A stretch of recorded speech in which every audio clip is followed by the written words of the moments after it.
We are on the top of Daf Mem Amud Aleph, sort of really in the middle of a discussion. So let me just recap, because it's a little bit, it becomes a little bit complex. I'll try to simplify it as much as I can. We have a machlokes between Rav and Shmuel as to how to understand the parameters of the Shvuah of Moda B'Miksos, when you're chayiv and when you're pater. Shmuel takes, I guess, what probably like a more pashat pshat reading of the Mishnah, and he's of the opinion that as long as the claim is a minimum of 2 ma'as of kesef, let's say we'll call it 2 shekels of kesef, whatever that ma'ah of kesef is, and the counterclaim of the defendant of the nitva is either admitting a shava pruta or denying a shava pruta.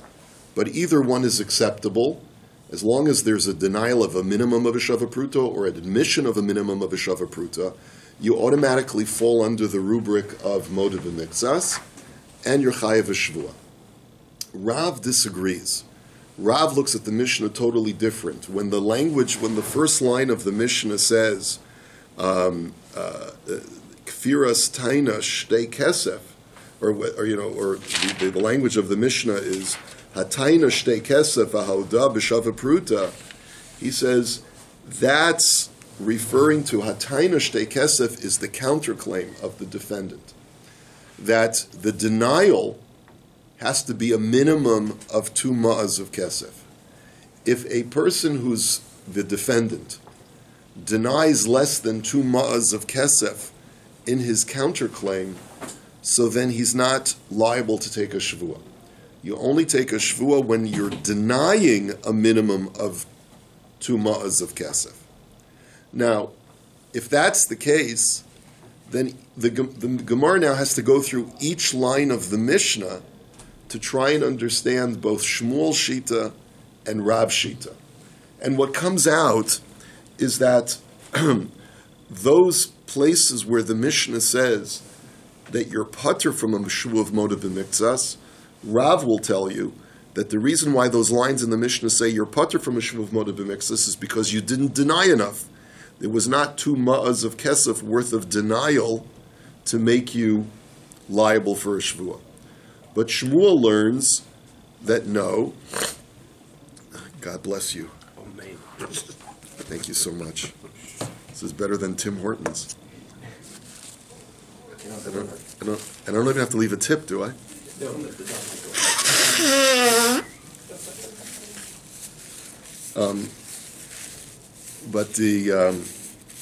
So according to Rav, it's because you didn't deny enough.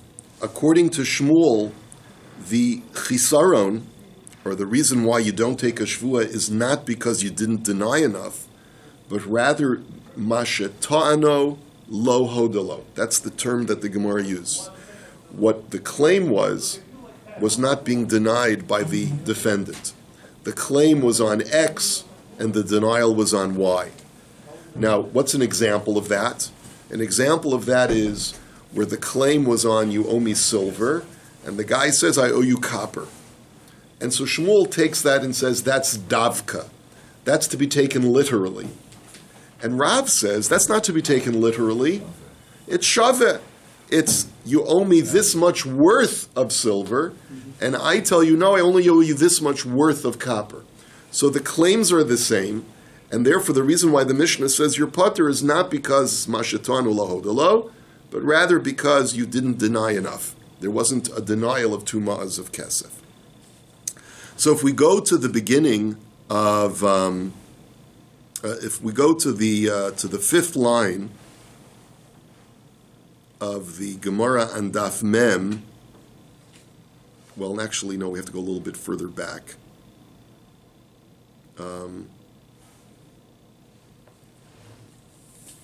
The Lema Tihavi Tiyufta Derav on the bottom of Lamed Tes Amid Beis. There's a line that says, the claimant says, you owe me a litra of zahav, and the counterclaim was, I only owe you a certain measure of ein lecha biyadi ela litra kesef. So there the Mishnah said that you're patur.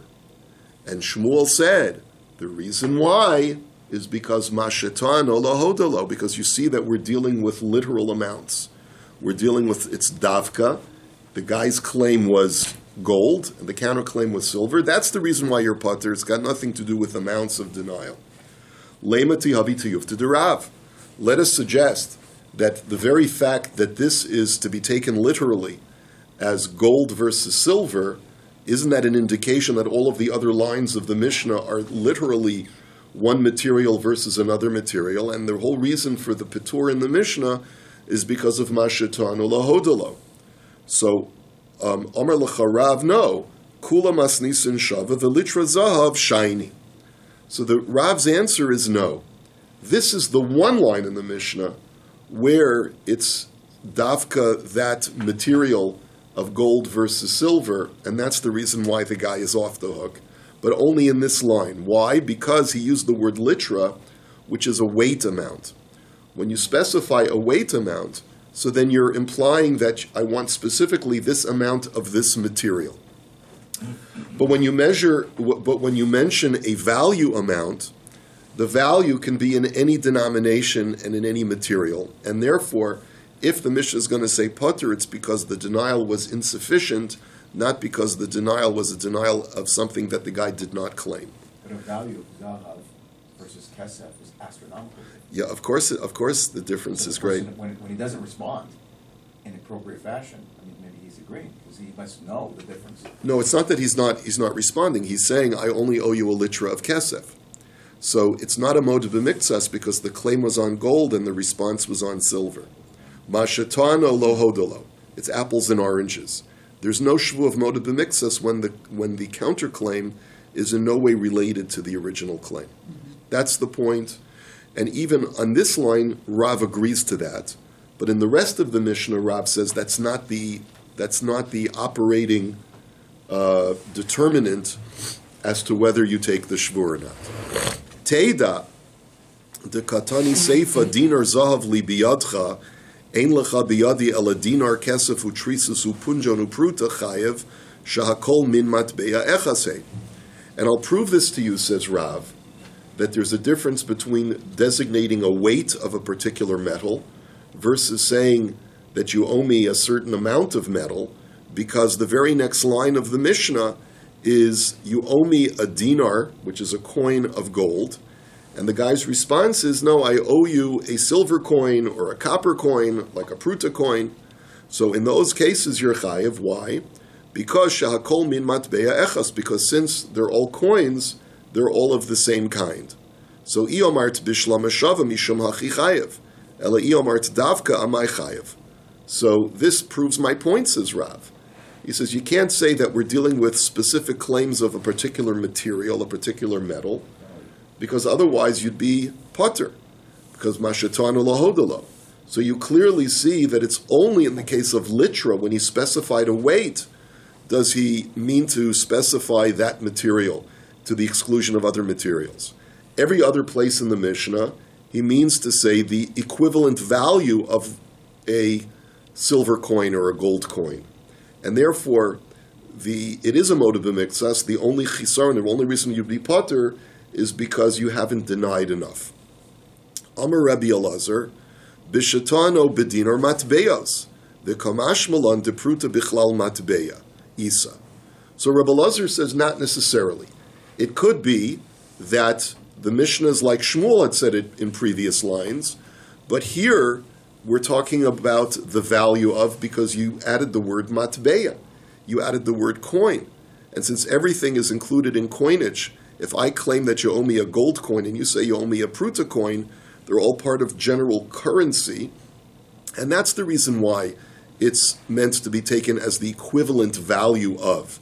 But it could be in other cases, equivalent value is not implied. Dikanami dekatani shahakol min matbeya echas.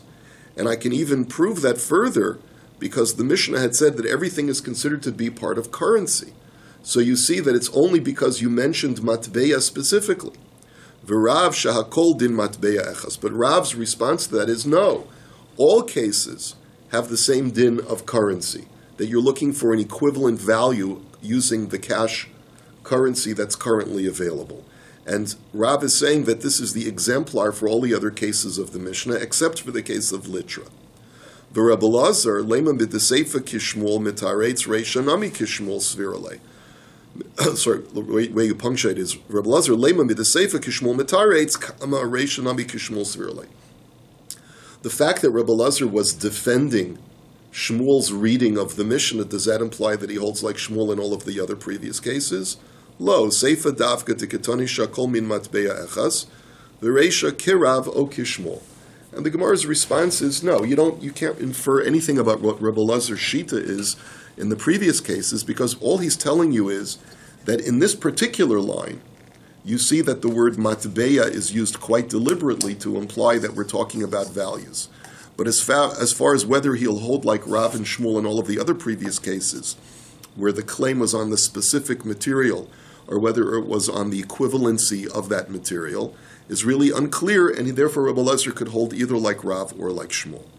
So that concludes that discussion. But the bottom line is, the machlokas between Rav and Shmuel is really what I want you to stay focused on.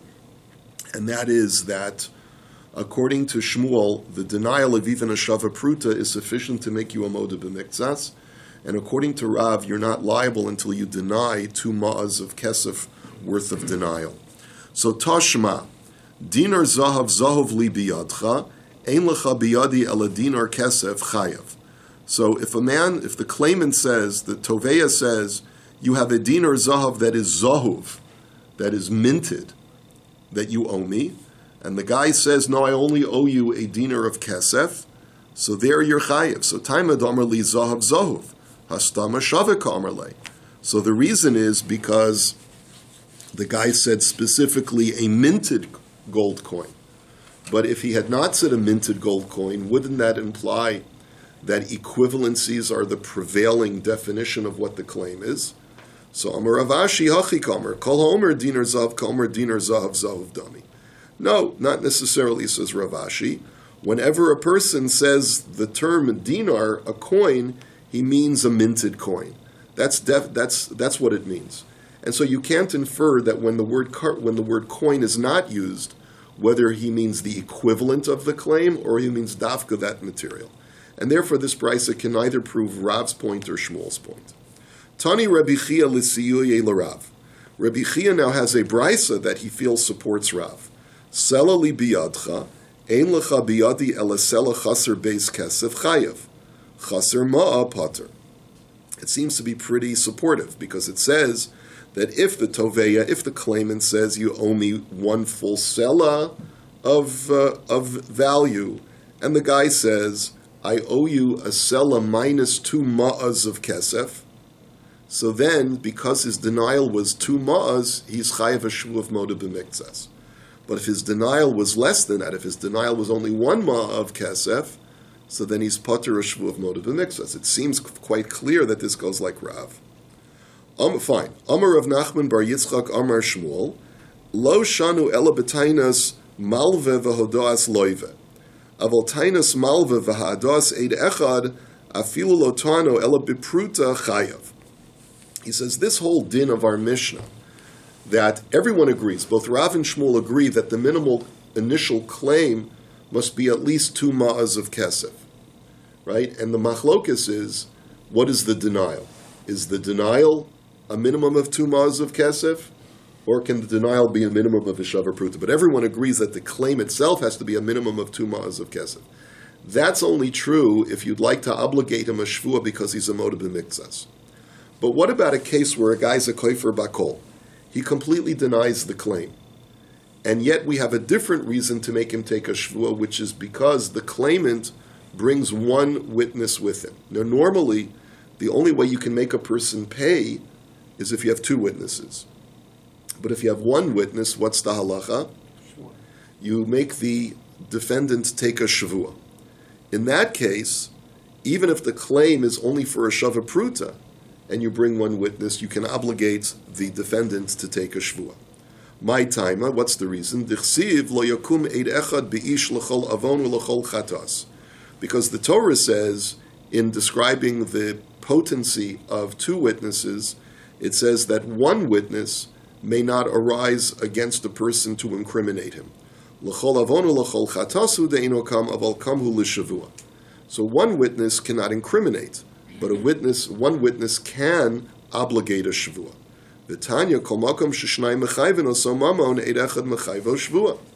And we know the general principle that any case where if you have two witnesses, they can make the defendant pay, then if you have one witness, they can make the defendant swear. So since a claim of one pruta with two witnesses would obligate him to pay, a claim of even one pruta with one witness will make him take a shvuah. Va'amar Rav Nachman Amar Shmuel, ta'ano chitanu sa'orin v'hodolo be'echad mehen chayav. Furthermore, here's another big halacha, big chiddush, like something that the Mishnah did not explicitly address. And that is, what if the claim was on two items? You owe me a bushel of wheat, and you owe me a bushel of barley. And the counterclaim is, I only owe you a bushel of wheat. So on the one hand, you could say, that's a moed b'miktzas, right? On the other hand, you could look at it differently. You could say, well, I'm fully admitting the part A of your claim, and I'm fully denying part B of your claim. So I'm a moed b'kol and I'm a kofer b'kol. You could say that. I'm not a moed b'miktzas. So we don't look at it that way, says Shmuel, and we say that you're chayiv because you are a moed b'miktzas. But we'll see this is a machlokes. Amar lo Rabbi Yitzchak yeyasher v'chein Amar Rabbi Yochanan. So Rabbi Yitzchak says, gut gesagt, that's actually a good statement. And furthermore, my Rabbi Yochanan, said the same thing, that's called a moed b'miktzas and you have to take a shvuah. Michlal de polagale Reish Lakish. So 1 second, is this to imply that Reish Lakish disagrees? Because normally, Reish Lakish is Rabbi Yochanan's disputant. So the Gemara says, no, not necessarily, because Ika da Amri Misha Havashahi Le V'Shasik Le. Some say that, like Rashi points out, Reish Lakish was very respectful. When he would disagree with Rabbi Yochanan, he would wait for Rabbi Yochanan to finish his complete idea. And when Rabbi Yochanan paused, only then would Reish Lakish raise an objection. So it could be that what happened is that Rabbi Yitzchak only heard Rabbi Yochanan's statement, and he stopped, and he left the Beis Medrash before he heard Reish Lakish say anything. So Rabbi Yitzchak doesn't know one way or the other whether Reish Lakish argues or not. And Ika da Amri Mishta Havashasile V'Shasikle. And others say that Reish Lakish at the time was drinking a glass of water when Rabbi Yochanan was giving shir, and Rabbi Yitzchak left the Beis Medrash before Reish Lakish had a chance to finish drinking, so he doesn't know whether Reish Lakish would have disagreed or not, because he didn't give him a chance to speak up. There was no video then. There was no video. I'm not drinking. Okay. Lema misayele. Let us suggest that the following from our Mishnah support Shmuel's contention that is called a moed b'miktzas. Ta'ano chitin v'hodolo b'sorin potev Rabbi Gamliel Michayev. We had a case in our Mishnah which was a machlokes. According to the Chachamim, if the claim is on wheat, and the counterclaim is that I don't owe you wheat, but I owe you barley, so that's not called a moed b'miktzas. You're potter from a shvuah, because, like we said, mashe ta'ano, lo hodolo. The claim was on X, the counterclaim was on Y, and therefore it's apples and oranges.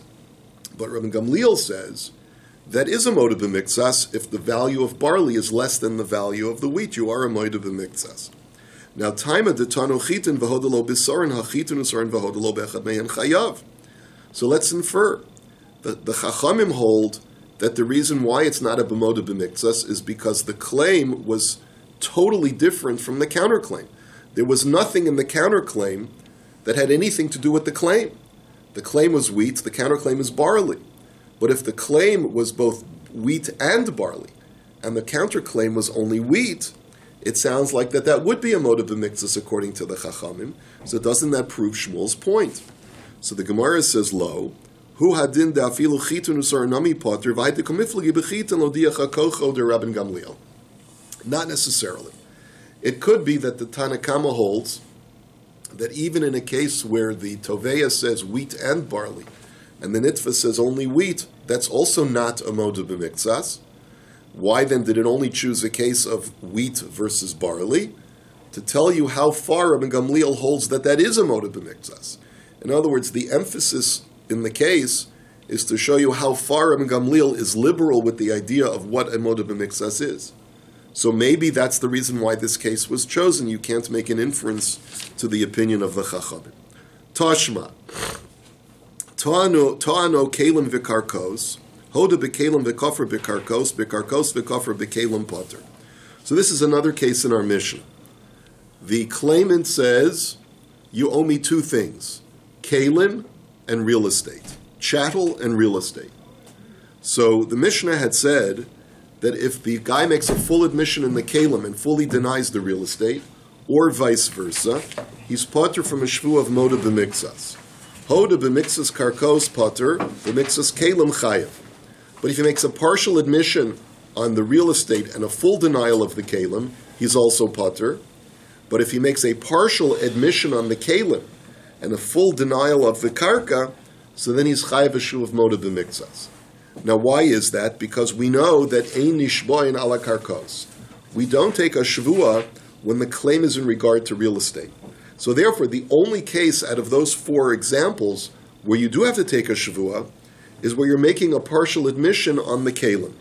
Because there, the partial admission is going specifically on kelim and has nothing to do with the real estate.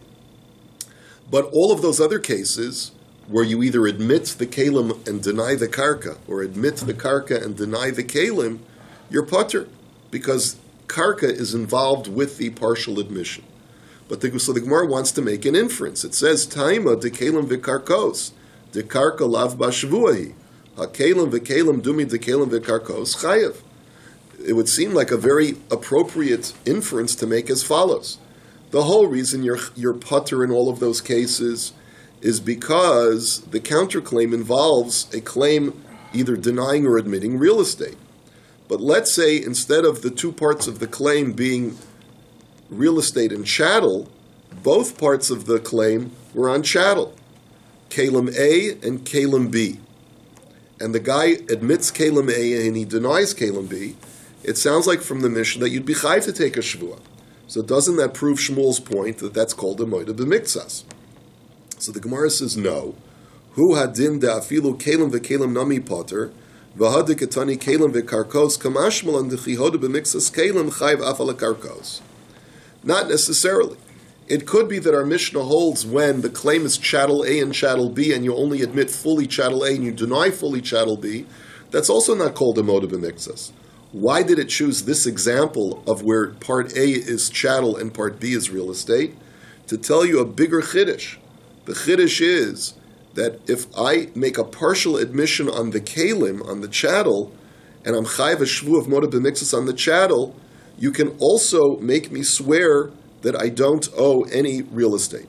Normally, I cannot be brought to a shvua on real estate, but here, since you're making me take a shvua on the kelim, I can also use a principle called Gilgul Shvua, which is a halacha l'Moshe Sinai, and I can be brought to swear on the real estate as well.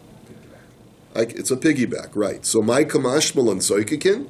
So what's the chiddush? That we piggyback a shvua? Tanina, that we already have in another Mishnah. What do you need to say it again over here? It says in Maseches Kiddushin, zoikekin es anachasim sheish l'nachrayas lishava alein. That once you're swearing on chattel, you can also be forsworn for real estate. So the Gemara's answer is ha'ikar hahi agav grora nasba. So the Gemara says no. In reality, the main place to teach the law of Gilgul Shvua, of that piggybacking Shvua, is here in Maseches Shvuos, where it's all about, the whole Maseches is about taking oaths. In Maseches Kiddushin, it was all about how to make a kinyan on different types of commodities. So incidentally, when we were talking about how to make a kinyan on commodities, we talked about taking oaths on commodities as well. So that was only an incidental mention of it, but here is its main place. Okay, up until now, we've seen the Shita of Shmuel, who says that when the claim is on A and B, and the defendant makes a full admission on A and a full denial of B, that's called a moed b'miktzas, and you have to take a shvuah. Now we're going to see the opposite, which is Rabbi Chia bar Abba Amar Rabbi Yochanan, Ta'an ochitim usarim v'hodelo be'echas mehen pater. Rabbi Chia, in the name of his Rabbi Yochanan, says that's not a moed b'miktzas, and you're pater. But wait a minute, v'hamar Rabbi Yitzchak yasher v'chein Amar Rabbi Yochanan, question mark?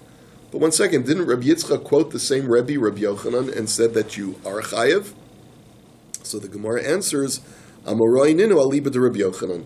You have this many times, that two Talmidim argue as to what their Rebbe actually said. Tashma. Now we're going to go through the same rigmarole of our Mishnah, but in the opposite direction. Ta'ano chitin v'hodelo b'sorin pater v'Rab Gamliel mechayev. Taima de ta'ano chitin v'hodelo b'sorin ha'chitin u'sorin v'hodelo b'echad mehen chayav. So the first case which we had was where the claim was fully on wheat and the counterclaim is fully on barley. There the Tanakama says, Mashatano lahodolo, it's not a moed b'miktzas.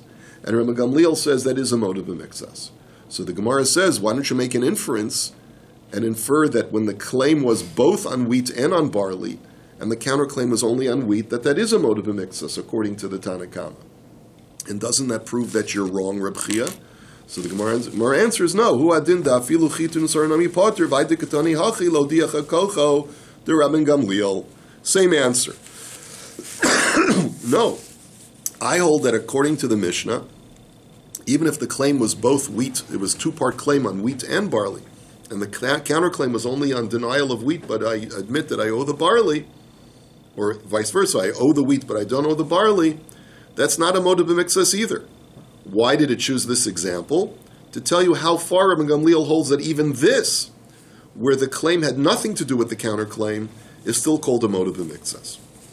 Next, Tashma, Ta'ano kelim v'karkos v'hoda b'kelim v'kofar b'karkos v'kofar b'kelim potter, hoda b'miktzas karka potter b'miktzas kelim chayev. So the next part of the Mishnah was again that case where there is a multiple claim. I claim that you owe me both kelim and karka. So if I fully admit the kelim and I deny the karka, fully admit the karka but deny the kelim, I'm potter. If I partially admit the karka and deny all of the kelim, I'm potter. The only case where I'm chayiv is if I partially admit the kelim and I fully deny the karka. So taima the kelim v'karkos, the karka laf b'shvuahi. Ha-kelim v'kelim dumid the kelim v'karkos chayiv. So the inference is, the only reason I'm potter in all of those cases is because karka was involved. But if it was a two-part claim, and instead of karka and kelim, it was kelim and kelim A and kelim B, for example, so then it sounds like if I admit A and I deny B, I am chayiv a moed b'miktzas shvuah. Akasha on you, Reb Chia. So the Gemara says, no, hu adin da afilu kelim v'kelim nami potter v'akamashmul and dahod b'miktzas kelim chayiv afala karkos. No, it's the way I read the Mishnah is that even a two-part claim of kelim and kelim, you're also potter for a shvuah of moed b'miktzas. Why was the example chosen of kelim and karka? To teach me a chiddush, that when I am making a partial admission on kelim, you do gilgul shvuah to be mechayev me to take a shvuah on the karka as well. My kamashmal on zokikin, tanina, zokikin is anachas m'sheish l'machas l'shavalen. Why do you need to tell me that halacha of gilgul shvuah a second time? I already learned it in Maseches Kiddushin, like we just asked before. So the Gemara answers, ha'ikar hahi agav grora nasba. Again, same answer. The main place of learning this halacha is in Maseches Shvuos. It's only mentioned incidentally in Maseches Kiddushin. Next, Esvei Rabbi Abba bar Mamel or Rabbi Chia bar Abba. So let's ask now Akasha on Rabbi Chia. You hold that that's not a moed b'miktzas? So To'ano shor v'hodolo b'seh, seh v'hodolo b'shor potter. That if a claim was made that you owe me an ox, and the guy said, I don't owe you an ox, but I owe you a sheep, or vice versa, so that's not a moed b'miktzas, and the guy is potter from taking a shvuah. But Ta'ano b'shor v'seh, v'hodolo be'echas mehen chayav.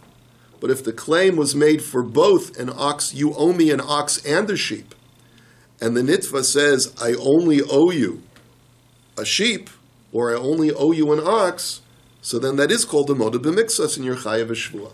It's a big kasha now. Reb Chia, that's exactly the case that you were talking about And here it says, you are a moda b'mikzas, how can you say that you're potter?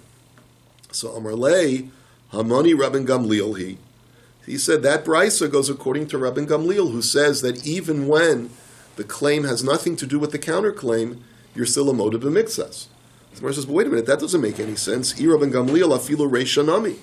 If this brisa goes according to Rabbi Gamliel, then even in the first case you should be chayiv shvua, because the claim was on an ox and the counterclaim was on a sheep. Rabbi Gamliel holds that that's also a moda b'mikzas. So why does the brisa say that you're potter over there if it's Rabbi Gamliel? So Ela Hamani Admoni. So the Gemara says no. Admon is another Tana. And Admon is also mentioned in our Mishnah. And even though the Gemara doesn't clarify Admon's Shita here in Maseches Shvuos, Rashi says the Gemara clarifies Admon's Shita in Maseches Ksuvos. Admon is of the opinion that as long as the admission, the Hodah, has some component of the claim and doesn't have all of the components of the claim, you are de facto a moda b'mikzas in your chayav shvua. But the Chachamim disagree with that, and the Chachamim say that if it's a two-part claim, and you fully admit part A and you fully deny part B, that's not a moda b'mikzas. So wait a minute, v'lo dechuye matchinalach. So the Gemara says, and the way I'm understanding it is, isn't this just a deflection for you to have to come up with some Tana that you can say goes differently from the Chachamim that you purport to say that it's not a moda b'mikzas? Isn't this just a deflection that you found Admon? So the Gemara says no, and especially because Admon is a das yachid. Ela Talmud Aruchu b'fiv shel Rabbi Yochanan hamani Admonu he. So he says no. Rabbi Chia says no. It's not a deflection. I heard Rabbi Yochanan say explicitly that this brisa goes according to Admon. So it's not just I'm just deflecting you to get this question off my back, but that's actually the way Rabbi Yochanan taught this brisa.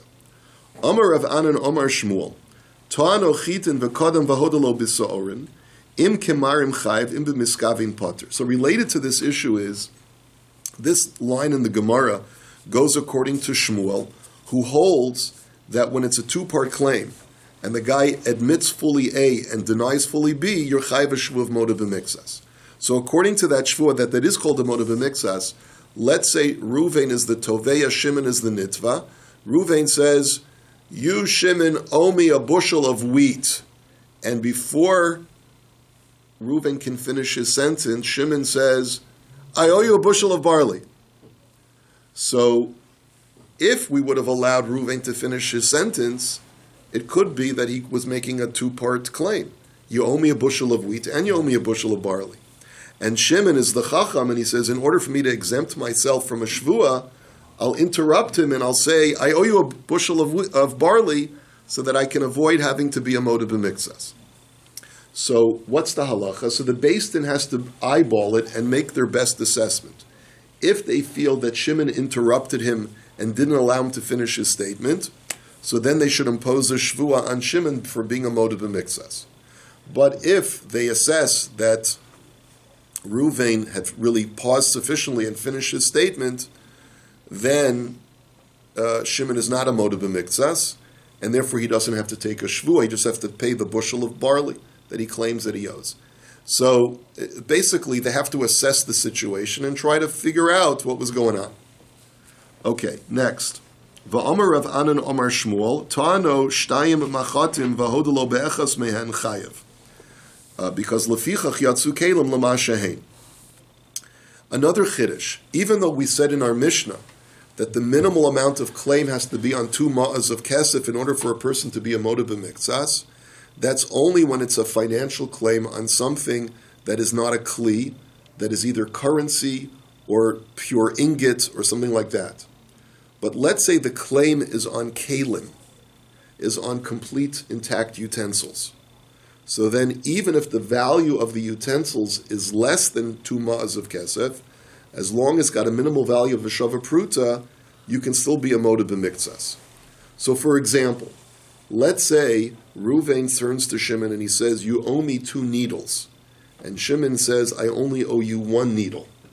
So a needle may only have the value of a pruta.